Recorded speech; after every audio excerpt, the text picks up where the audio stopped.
Hello and welcome to the Of Interest podcast. I'm Gareth Vaughan from interest.co.nz.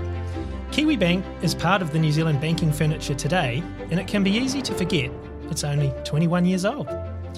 Through its government ownership and the sense many Kiwis have that it's our bank, Kiwibank's often viewed differently to its competitors.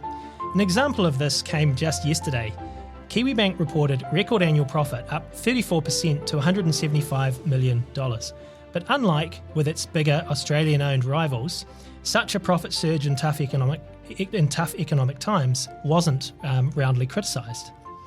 Joining us to discuss Kiwibank, where it's at, where it's come from, and where it's going is Kiwibank CEO Steve Jurkovich. Hi, Steve, and welcome to the Of Interest podcast. It's great to have you with us. Great to be here. Thanks for having me.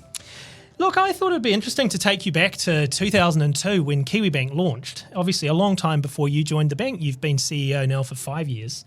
It was a big time in New Zealand banking having the government setting up this bank. I think you would have been at ASB at the time. Yeah, I was. Yep. Yeah. So just interesting, what were your thoughts and expectations at the time when the government sort of set up this new bank funded through the public purse? Yeah, it was interesting. I mean, I'd just come out of being a lawyer at ASB, and I'd moved into ASB Online, which was kind of the backbone of internet banking. It was well before the apps and all those sorts of things. So, the bank was, really focused at that time on trying to roll out its internet offering.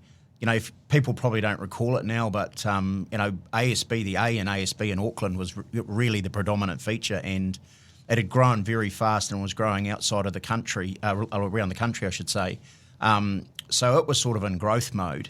And what was quite interesting was as it started to, the discussion started to kick off about Kiwibank, I think there was a bit of a sense of feeling at ASB, which is, here's another offering that might eat up some of our growth. So I think people were focusing on it. But also, I think everyone was surprised with the amount of attraction they got, and I don't think that many people know that. When Kiwibank launched and said it was going to open a bank, over 100,000 Kiwi put their name down to join. So if you think about starting up a business and having enough cut through that 100,000 people would say, "I'm going to come and join," it's pretty unreal. So I think that sort of surprised us a bit, and then. We were in this transition to the Commonwealth Bank, and so I think ASB in those days, particularly under Hugh Burrett, was really independent, and over time the bank became more and more a subsidiary and more connected to its head offices in Sydney, just like the others are in Melbourne. So I think we sort of watched it and said, it'll be interesting to see how it goes, but it's probably going to be like a credit union, and then. 100,000 people signed up, and I was like, jeepers, that's quite a few people.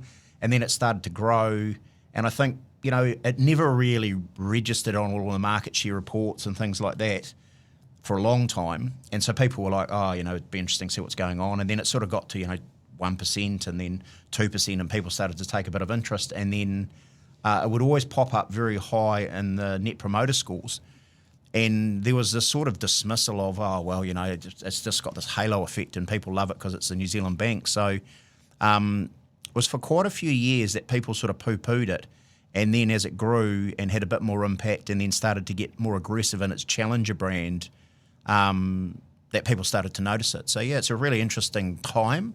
But as you say, 21 years old, and I think we've been given the keys now, and, we go out into the world and do our thing like you are when you're a 21-year-old. So, yeah, the last 5 years have been super fascinating. But what I think about starting a bank, in less than a year, opening it up in 300 branches, inside the post office, it's a pretty amazing feat, in the landscape of New Zealand banking. It was certainly a really interesting period, and from myself reporting on it at the time, it was very fascinating. I guess much was made back then of Kiwibank being a plucky little New Zealand-owned bank startup, taking on the big greedy foreign-owned banks, and we still get that narrative a lot today. So, what do you think have been Kiwibank's key achievements so far? I think there's been periods when it got started and in the GFC. That actually in those tougher times, Kiwibank has really done better. I think there's this idea of, the support of the government means that they're going to be here through the good times and the bad. I think there's a sense of, Kiwi liking the underdog a little bit, so they kind of I think, they have forgiven Kiwibank to some extent for not having the best of this or the latest tech in that over time. That's worn down, whereas people's expectations have really changed. So I think we've actually, we've had periods where we've been a very overt challenger, and then I think we've had periods where the market's been very strong and we've been puffing to keep up. So, yeah, I think, we've done a pretty amazing job in just 21 years when you think some of those others have been around for north of 160. But, look, I really feel like a 21-year-old, we're just getting started. Obviously, the New Zealand banking market is dominated by home loans. I mean, all the major retail banks, that's the key area of lending, and Kiwibank is no different there. I think based on your result yesterday, around 81% of your lending or 80% of your lending is home loans. Yep, that's right. Yeah, and I mean, that's the market obviously where Kiwibank has had the most impact, and that's ebbed and flowed with, more aggressive rates and at various times than others. I mean, how's it all looking at the moment? Because obviously we're in a period where we had record low interest rates, record high house prices in 2020, 2021. Now we've had this, obviously inflation has surged back to levels we haven't seen in 3 decades. Interest rates have surged higher, house prices have fallen. So how is your loan book and your customers bearing up in terms of, I guess, keeping up with their mortgage payments, and in terms of your the past due and past due loans and impairments? How's all that looking?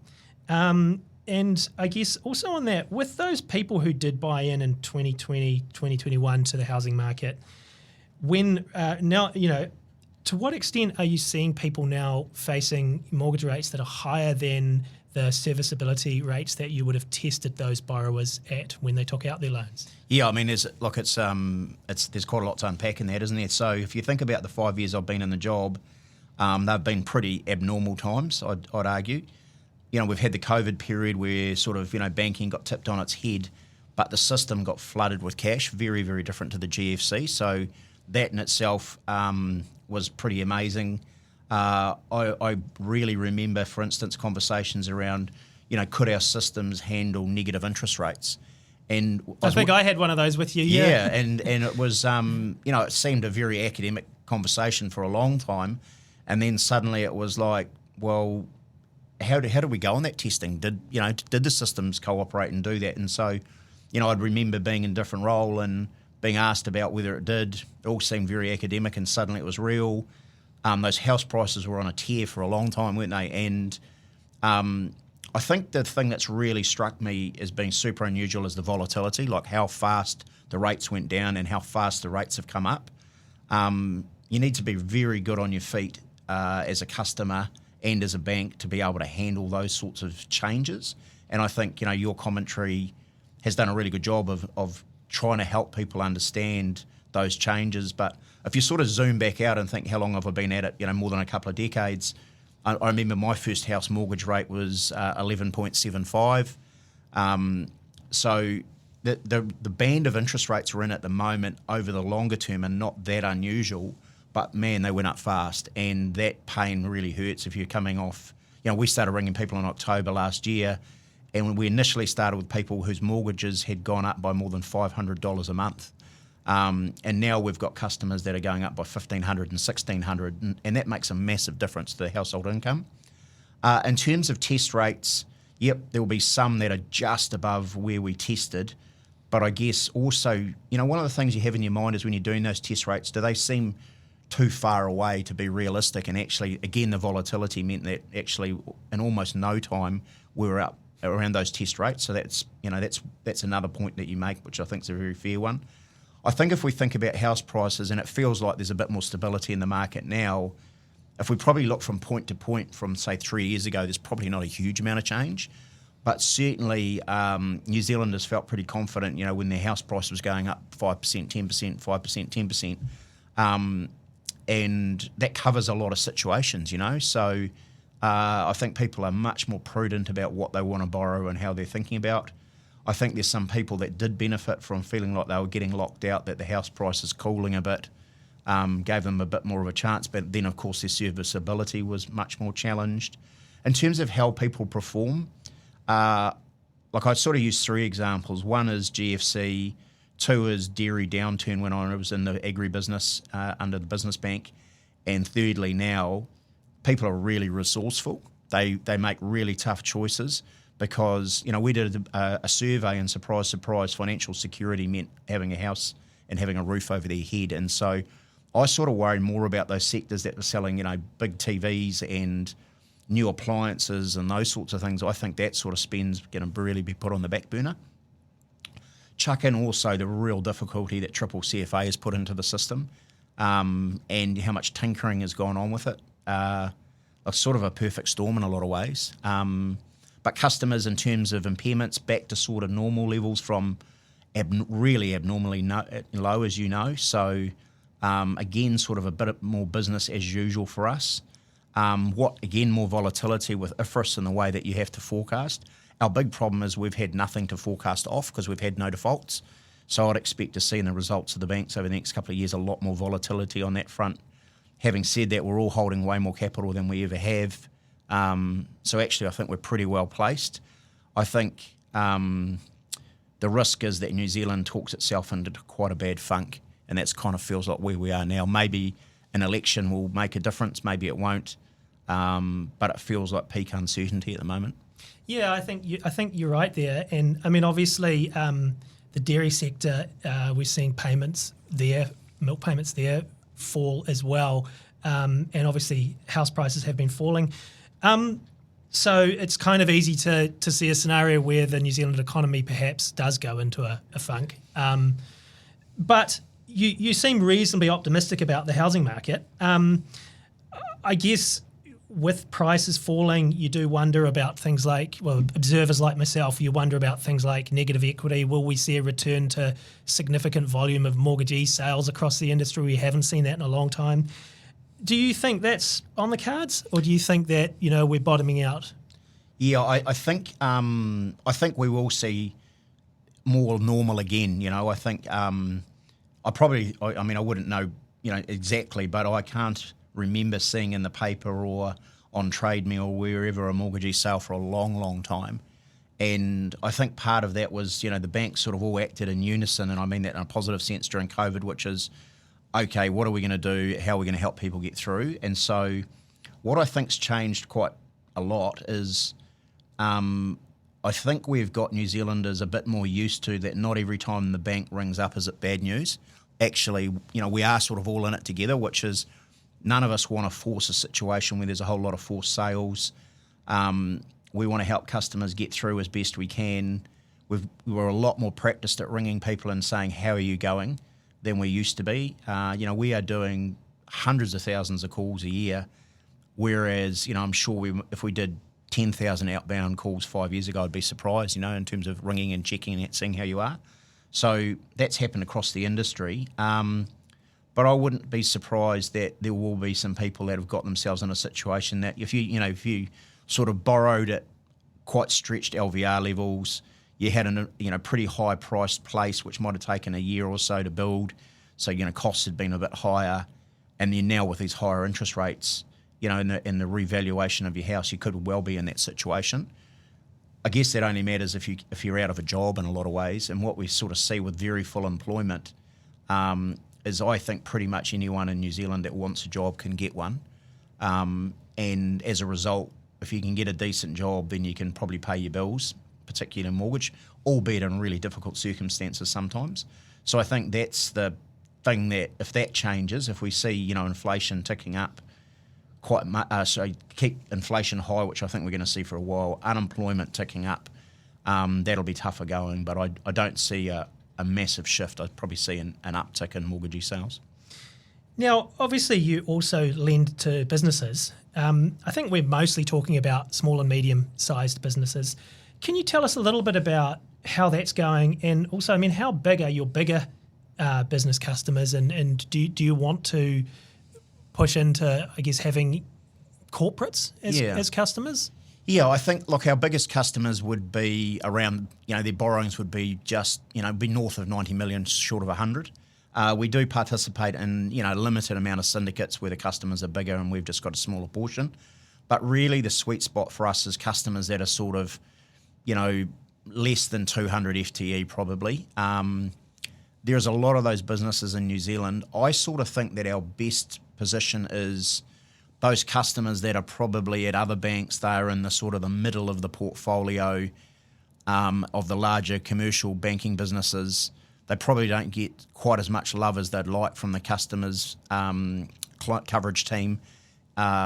Maybe they've paid down some debt, so they're not returning to the bank, the stronger returns that they were previously.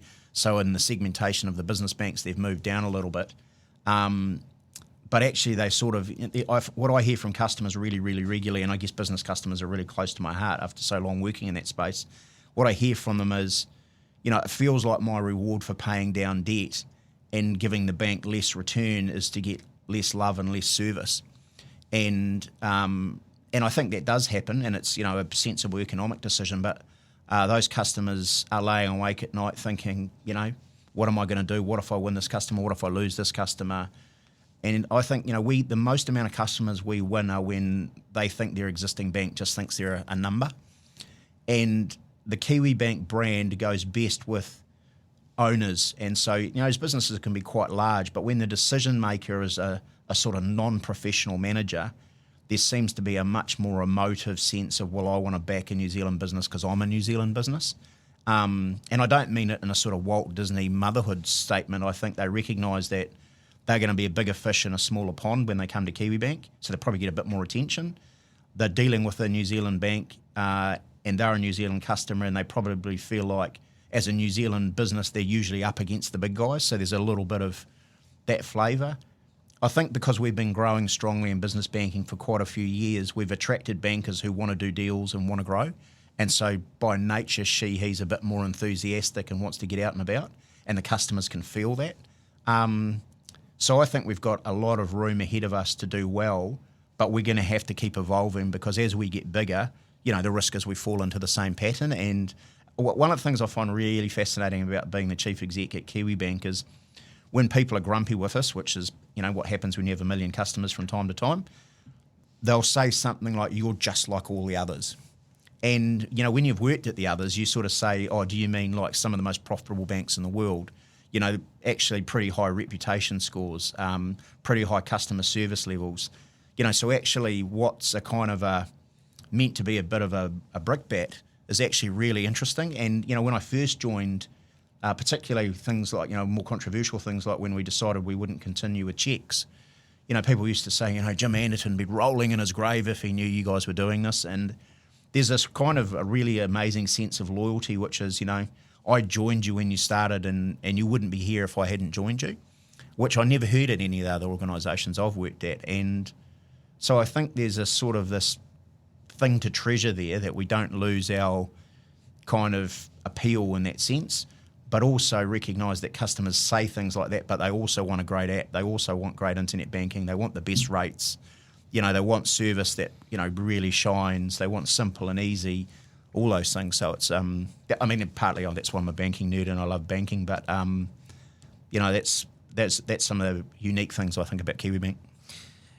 I'm interested too, and I've asked you about this in the past, but in terms of pushing into that really big commercial or institutional banking, obviously recently there was another Ministry of Business, Information, Employment tender for all of government banking services, and that got... Last time that came up, it got quite political. There's a slightly different political environment to what we're in now because some politicians thought Kiwibank should be doing that. And obviously you don't have that institutional capacity to do it, and you didn't participate in the tender this time around. Rather than looking at that business per se, but that scale of business, is that the type of business? I guess the question here is Kiwibank going to get into commercial or institutional banking at some point? Yeah, I don't think institutional banking. I think, if you don't have a tie-up with the offshore markets like a Citi or, HSBC and those sorts of things, you end up having to partner to try and provide some of that capability. And a lot of what I see in the New Zealand market is there's just not enough deals going around to support another bank going into that space. And so, the big Australian-owned subsidiaries, three of them anyway, Westpac, ANZ and BNZ, have all got pretty big businesses in that space, and then it tends to fall to the cities and the others in that space. And so I think there's a bit of vanity about the idea of participating in that market when you think about, what capabilities do you need, what returns do you get, what risks do you take. And if you don't have a very large markets business, the income is pretty limited. And so, maybe the next CE, he will see the world differently, but having been in the business units adjacent to the institutional banks, you spend a lot of time chasing transactions and only one bank ever wins. And I just don't think that's our best impact for New Zealand. I think, we can do way better in business banking, and we're doing great, but we can do way better. We can, if we could grow our home loan and business banking business to our deposit market share, which is sort of 8.6, 8.7%, that would double our business. That would be, I think we'd be making more and more impact all the time if we can do that. And they're the largest value pool. So while I think they help New Zealanders the most, they're also the largest, most profitable areas to operate in. And I think there's room for us to do well in those spaces. So, likewise, I feel the same about the expertise needed inside the farm gate for agri. You need specialist people who I think grow up in the land, are educated, in the agri colleges and those sorts of things. They really understand the ins and outs. They can look through the cycle, and you've got deep enough pockets that, when Fonterra's up or Fonterra's down, you don't lose your nerve. And, I think, and you've got an international expert in the market in Rabobank as well. So I reckon it's really well served, and I don't think we make much difference by going in there. Okay, so no move into rural either. I'm interested as well. Obviously, we are in a decarbonising economy, or an economy that's going to be decarbonising if we're going to meet our net zero by 2050 targets. I'm just wondering if maybe not having legacy lending in the commercial and rural banking sectors is perhaps a good thing in that environment. Yeah, it's a great point you make, which is, I sort of half-jokingly say we're reaping the success of our past failure, because we didn't win businesses like that. And when we got into making decisions about becoming a B Corp and responsible business banking policy, I don't think there's any doubt it was an easier decision for us, because we don't face, the inevitable questions around what's the right pace to help someone transition. We know that we can't all move to electric cars tomorrow. We just don't have the infrastructure to do that, for instance. But we all know we're moving in that direction. And so the great conundrum is, what's the speed of transition that you should be financing? And how do you support existing customers so that they don't get locked out and can't make the move? But yeah, look, I think you're absolutely right. It is easier for us. It's easier for us to stick to that as well. But also I think, we have to think about how we can help our customers make those moves through the right partnerships. So I think B Corp, we put ourselves up to go through that process, knowing there's a risk we may not get there. I'm really thrilled we did. We know that we've partnering with people like Kogo and others that are trying to give smaller customers some insights around what their likely emissions are and those sorts of things.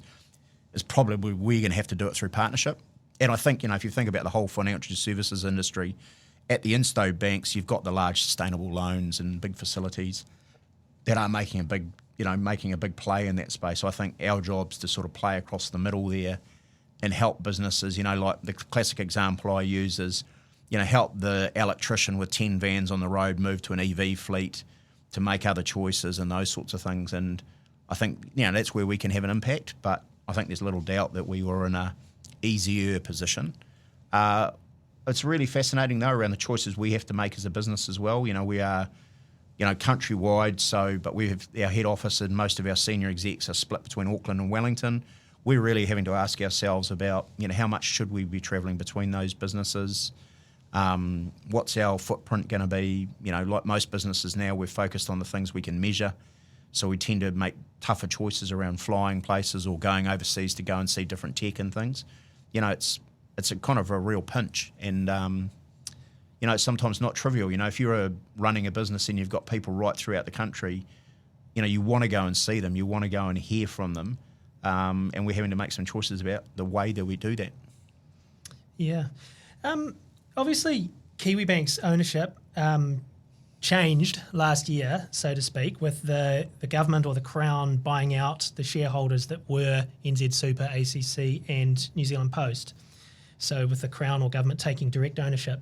Has this led to any changes for you? It's certainly simplified things. So the one owner has has a really inbuilt advantage that they have a single view of the world, and so that takes complexity away. I think the way it's set up with the chairman of the holding company being a banker and David McLean, he understands banking really well. He understands the regulatory situation. He understands the ins and outs of banking. So he at the holding level is really well supported in terms of his history to understand what our chair and our board are going through and what the bank's going through. Just for anyone any listeners who don't know that, David McLean, the former CEO of Westpac New Zealand. Yes, sorry, I should have said that. Yeah, so very experienced. The before me was the chair of the New Zealand Bankers Association, who's now Victoria Short from ASB.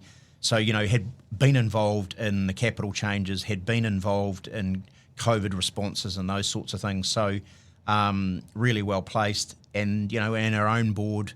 I think that helps, getting a clear steer. I think it also, one of the things that people always asked us about was, what's the story with capital? And so the disposal and sale of Kiwi Wealth freed up investment for us, which was really great to get. One of the questions that people asked about, which, where was it coming from? And so, I think what that does is allow us to be, rather than just talking with people about what our capital plans are and that can we stay consistent and are we growing too fast and what are we going to do, it's sort of taken a lot of that noise away. And so if I think about the one thing that ratings agencies ever asked me about was, hey, you're growing nicely, what's the plan with the further capital required? So, when I sit down with Fitch or Moody's, that sort of conversation's solved a little bit for the next couple of years. And I'm really convinced in tough times, the bank that stays consistent and open will do best. And I don't think you have to be the biggest to be the most consistent and open for business. And these sorts of markets create opportunities for some businesses that want to grow. People still want to get a roof over their head. So I think if we can have a really clear appetite and enough expertise, we can grow really well like we did during GFC and maybe when we got started. And so hopefully we're coming into a purple patch. So capital's obviously a real key, a fundamental of banking in terms of meeting the Reserve Bank's requirements and funding your growth. Obviously, there you note the 225 million capital infusion, I guess, through your parent holding company following the sale of Kiwi Wealth that was announced in just a month or so ago. Yep. There are new Reserve Bank requirements being phased in, I think, by 2028. So what are your ways of getting to those? Obviously retained earnings is the key one. Yep. You're not really paying dividends. What are the other, I guess, capital levers you're going to pull in the next few years? Yeah, well, we'll go and use all of the available 81 and 82 instruments that are available for us as well. But like I've always said, I think the best thing we can do is show our owner that we're a good investment to keep investing in. I think the core goal that New Zealand is better off if it has a bigger bank that it owns and all of its earnings stay in New Zealand and you get a more valuable asset remains true whether or not we have a continuation of the same government or a change of government. They may or may have different views in the future. Actually, what we sort of focus on is we've got a rolling 5-year plan. We know how we get to those end requirements and we know what sort of growth we can have. What I hope for is that we keep putting, up really strong results like we have been and that, the owners think it's worth investing more in because we can have more impact. So that's the plan, really. So, obviously we have an election looming in October and it looks like we may well have a change of government. I don't want to, predict what's going to happen because there's still a fair bit of water to flow under that bridge, but certainly current polling suggests it's likely. Obviously, when we last had a national-led government, there were the partial sell-downs of some of the electricity companies with listings on the share market. Is that something that if it was to come up with Kiwibank, Kiwibank was mentioned back then, but it obviously didn't happen. Is that something you'd welcome if it did?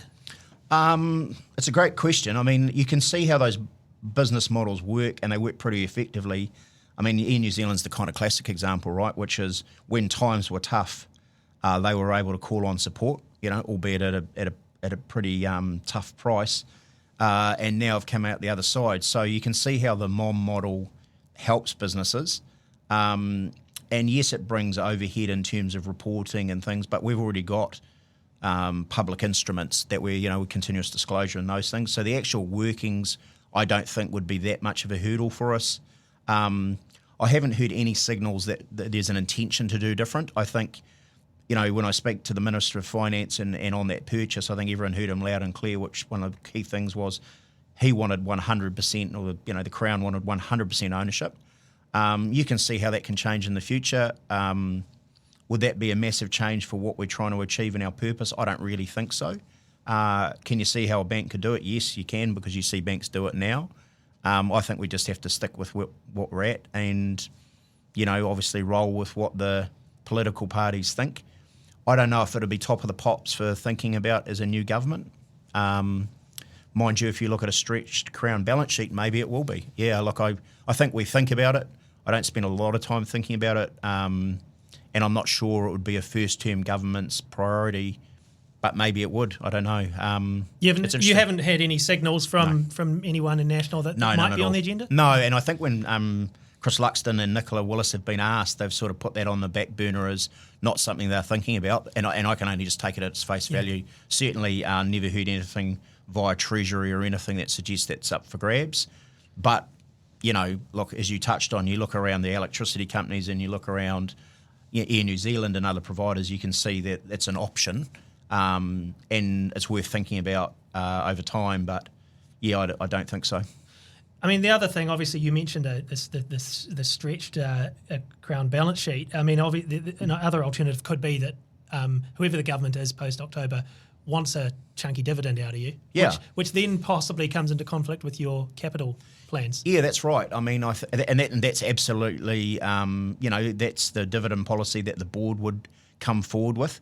I think, we've been really clear that when there's a regulatory requirement for extra capital, we need to cut our cloth to suit that so we can grow at certain levels. We need to create enough retained earnings to do so. If you change that plan and want more dividends, then what you're probably signalling is a bit of a departure from wanting a bigger Kiwibank that's having more impact. And so I think it's a pretty big fundamental change. And ultimately, of course, if you grow Kiwibank, the New Zealand Crown has a more valuable asset. So, look, dividend policies can change, but we certainly haven't had that signal to us. So you've obviously been in the hot seat for 5 years now, and I know in your early days, I was constantly asking you about the core mod banking system upgrade that went wrong before you were before you joined Kiwibank, but you obviously inherited the response to that problem. There's still a lot of interest we get from readers in Kiwibank's technology and what you have done since then. So could you just maybe run us through, relatively briefly, sure, what you have done to modernise your technology and systems since obviously that core banking system upgrade did go wrong? Yeah, look, we've really aggressively moved towards the cloud, and so AWS and Azure is our cloud landing platform. Cloud-based tools like Snowflake and Thought Machine as the new core banking system, CRM tools that all run on the cloud and Microsoft CRM. So, without getting too technical, what we've really tried to push ourselves towards is far less proprietary, far less stuff run by us, much more software as a service, and we can consume capacity from, a lot of our cyber stuff now is absolutely the best that's available around the globe. And we can rent it rather than having to own it. And so the advantage you get from being a $1 billion profit bank to get access to that tech is the playing field's really been levelled. We know, what's really critical for a bank is it's safe and available and easy. And so what we've tried to work really hard on is moving to that space. And I think, if you think about the outcomes, last quarter we were the second most reliable bank in Australasia. Only NAB in Australia was more reliable than us in terms of downtime. It makes me cringe, but in the first quarter, I think our rolling 12 months worth of availability or customer impacted downtime was over 400 hours. Last quarter it was 8 hours, and 2 of the outages were from parties outside of us. So, quite a seismic change. What we do know is that new tech eats old tech and makes us safer, makes us scalable, and gives us access to much better stuff for the customer and team. So, look, we pushed really hard on that. We've made some great progress. A lot of the work for the last couple of years, to be honest, we're really starting to come, to the forefront now. There's a lot of foundation building, a lot of retiring old stuff, a lot of, upgrading of stuff where there hadn't been the money or available to keep us, where we wanted to be, our own networks, where we used to have shared networks. A lot of the stuff, the analogy I'd use is if you've ever renovated a house, if you repile it, re-roof it and rewire it, it doesn't think like you've got anything for your money, but it doesn't burn down and it doesn't leak and it doesn't fall down the hill, hopefully. So that's a lot of the work we're doing now, but we're definitely seeing, more and more stuff coming to the customer. But we've still got a lot we need to do. And so, look, I think we've made great progress, but, tech's never going to be finished. But we feel like, I feel like we've got a really good, clear pathway for the next couple of years, and that customers will see more and more of that, just like our team has seen more and more of it. Obviously, big news recently with the Commerce Commission launching a market study into competition in the personal banking market. They have said that they're going to focus on deposit accounts and home loans, and obviously they're going to look closely at why not many or a relatively low number of customers switch between banks in New Zealand. How competitive do you think the personal banking market is? And why don't more people switch between banks? It's a great question. I think there's still a strong feeling, or there's a few things going on in my mind. One is banking is a category that I really care about when I really care about it, but most of the time I just like it to be invisible. And so I sort of think about it like my mobile phone provider or my broadband or my power company. When I'm switching houses or I feel like I'm getting ripped off, I really care about it, but most of the time I just want it to work. But when I am thinking about money in motion or I'm thinking about buying something or doing something, I really care about banking. So there's a bit of apathy about most of the time. And there's quite a few New Zealanders who just thought would be great if their bank was invisible and they never saw them, which is hard to take when you're in banking, but it's true. The second part is there's still a perception, and it is really a perception that it's, my business needs, whether I be personal or business banking customer, are quite complex and shifting them will be hard. But actually, by definition, everyone's got the average needs and the banks in New Zealand can take that. But if I perceive it's hard, then I think it's hard. I think we could do a better job of emphasising that switching between banks, a lot of the work is done for you. And I think that the Commerce Commission finding is going to say that there's not enough visibility about, transparency of switching, consumer data rights, about, right to be forgotten and all those sorts of things. I think they're going to say there needs to be more emphasis on that because that'll bring home to people that they can shift. I think the one thing that I don't think makes much difference other than for, some neat innovation, open banking sort of gets thrown around as this idea that's going to, open up all the market and everyone's going to move. Well, actually, in every jurisdiction that's got open banking, that hasn't happened at all. The market structure is still very similar to New Zealand. So do I think it can open up opportunities for innovation? Yep, particularly probably in payments and some other areas. Yep, totally agree with that. But actually getting people to switch comes down to a personal choice. And what I think I'm hearing is this idea that somehow the government or the Commerce Commission is going to come up with some idea that makes it more competitive, when the real competitive juice is people get hacked off enough with their bank that they actually want to go somewhere different, or they get in front of a mortgage broker and the mortgage broker goes, Gareth, do you think about Kiwibank? Oh, I hadn't thought about them. Well, they're competitive and they're owned by New Zealand. Do you want to put them on the list? And when you say yes, that's when the market will start to respond. And I think the New Zealand public, if they want a bigger Kiwibank or they don't want so much money going overseas, they actually need to exercise their choice, because leaving it up to the government, and we have lots of people in New Zealand who complain that the government does too much, is, I don't think, going to change anything. We have to be good enough to earn your business, and you have to be fired up enough to make it move. And if we can get those two things together, then we'll have a way more competitive marketplace. One of the other big issues in banking right now is the proliferation of scams. There's so many going on, obviously, financial scams, a lot of bank customers being victims. Parliamentary Select Committee came out with a report last week talking about introducing name and account number checking or confirmation of payee, and also an idea of a voluntary compensation or reimbursement scheme similar to one that operates in the UK for customers. What's your take on that? Are they moves you'd support? Look, I mean, first thing I'd say is, the growth of scams and their sophistication means that we have to have a really strong coordinated response between telcos, government and banks. So, I would definitely support the idea of following, like Singapore with having a scam centre. If I was asked as the chief executive of a bank to contribute towards the funding of the scam centre, I'd have no hesitation. What I think we can get away from is I don't want to get into a situation where we can have, my brother-in-law's a cop, but, cops following up ram raids or doing scams. That we don't want that choice. If we're going to build a really strong capability under GCSB or whoever it is, it should be telcos, it should be banks, it should be enforcement agencies, it should be all of them. So I think we need to really try and galvanise around a really well-resourced centre of excellence that can help. I think each of the banks needs to do whatever it can to improve.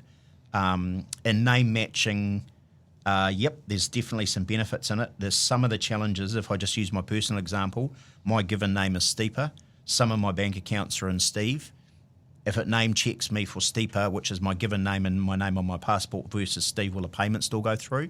Like that sort of detail needs to be worked through, but obviously we can learn from other markets. It hasn't eliminated fraud, but some of the numbers I've been reading is maybe it helps and stops maybe 5-10%, which is fantastic. Every person that suffers that, angst and anxiety, if we can do anything to help, is really important.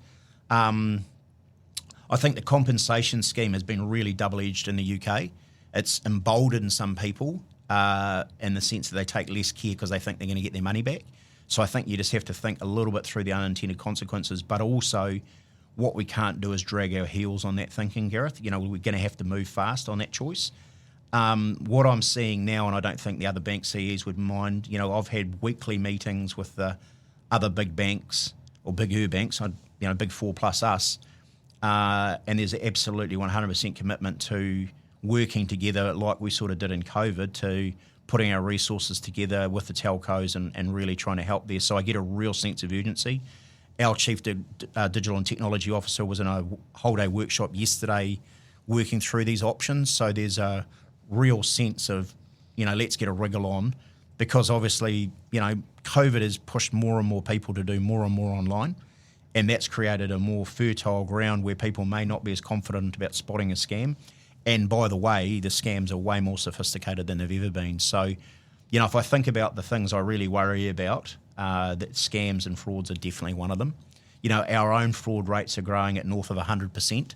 And that's with, lots of help from global providers like Visa and all sorts of people helping us. So, without those partnerships, you'd be staggered with what the growth would be. But even with that, and it's such an uncomfortable time to feel like you don't know what's happened, and there's a sense of, sometimes there's an absolutely unjustified sense of sort of embarrassment. Should I have let it happen to me? And I think, you've heard Antonia from ANZ and others talk a lot about how all of us need to play our part, and I think that's where we're at.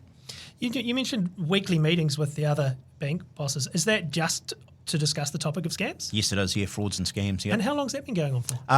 Probably I went to my first one about 4 weeks ago. And what it was really a call out from New Zealand Bankers Association, and Roger Beaumont sort of acted as the facilitator, which is, we're all doing this work, and obviously he's got the sort of bilateral relationships with all the banks, saying actually, hey, we need to do more here and we need to work together and faster, which I think was a great call out from him. But also, we'd had one of our team on the ministerial task force working, so Hamish had come back and really challenged us to see what more we could do. So I think it's all of us recognising that we don't want to leave anyone behind, and this isn't, this needs to be a joint arms race. Otherwise, we've got no chance. That's interesting. So, look, Steve, I mean, there's plenty more we could talk about, but we've probably gone on for long enough. So I'll just throw one last question at you. I'm really interested to see where you see Kiwibank 10 years from now. What sort of bank's it going to be? And are you still going to be there? Well, I don't know if I'll still be there in 10 years' time, but what I would say is, and I kind of use a previous example in my mind, which is, and it was, I don't think he'd mind me saying and mentioning his name, Sir Ralph Norris. I caught up with him a couple of years ago, and he was really challenging me around, if you think about the trajectory that ASB went through, within 20 years, I think it started as 1/6 the size of BNZ, and 20 years later it was bigger than BNZ. And so, as he does, he sort of, provoked us to think about how big can you be. So, I'd certainly like New Zealand to be thinking about its big 5 banks. And I guess my stretch goal is that we're not the 5th biggest, we're the 3rd or the 4th. And I don't think there's any reason we can't be that. And whether I'm here running it or not, I hope I've played my part in getting it there. But I'd like people to look back and go, remember when it was only making 175 million, remember when it only had 1 million customers, and look at it now. Well, it's a good challenge for your team. Yeah. Look, thanks a lot, Steve. That is Steve Jurkovich, who's the CEO of Kiwibank, joining us in this interest.co.nz of Interest podcast, and I'm Gareth Vaughan.